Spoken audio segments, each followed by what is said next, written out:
have the tendency of making plans and different goals throughout the year, but I can't always say that I'm sure if I always invite God into that space. Proverbs 16:3. Commit your work to the Lord, and your plans will be established.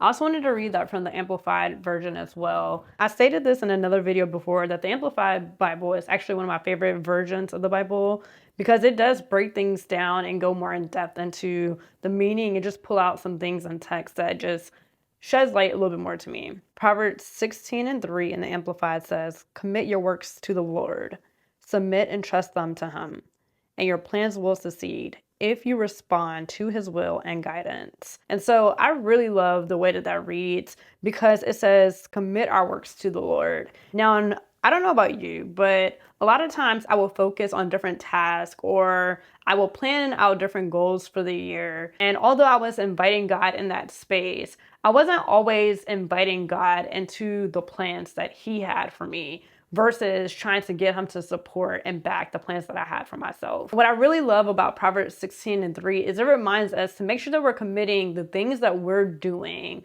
our plans, our goals, the tasks that we're doing throughout the day, so that we're not only inviting him into our life, but we're inviting him into our space and into those tasks and those different plans and ideas that we're having to make sure that he is the one that's going before us in those things and not just us making our own agendas. When we're doing that, it's us allowing God the space so that he is the one who is our successor. What I also liked in Proverbs 16 is that it says submit and trust them to him, meaning all of our works, all of our plans, all of our ideas, all of our goals, that we'll take all of those things and we'll submit them to him, and that we would trust him with those things.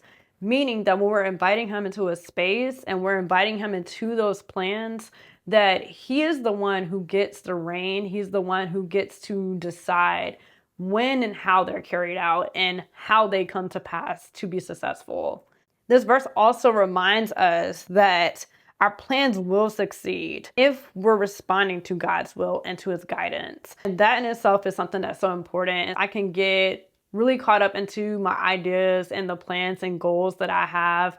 And as I'm getting closer to achieving some of them, or maybe I'm further away from achieving the goals that I want, I'll either get frustrated or a little bit discouraged because I don't understand what's going wrong and why things aren't working out the way that I want them to work out. But then a lot of times I fail to realize that they're not working out because I never put God in the midst of those plans 100% wholly and fully. So Proverbs 16:3 for me is that great reminder to not do things in your own strength, but to be reliant upon God and his guidance and direction. And when we allow God to truly guide us is when we actually become successful, and not just in some things, but in all things. I don't know about you, but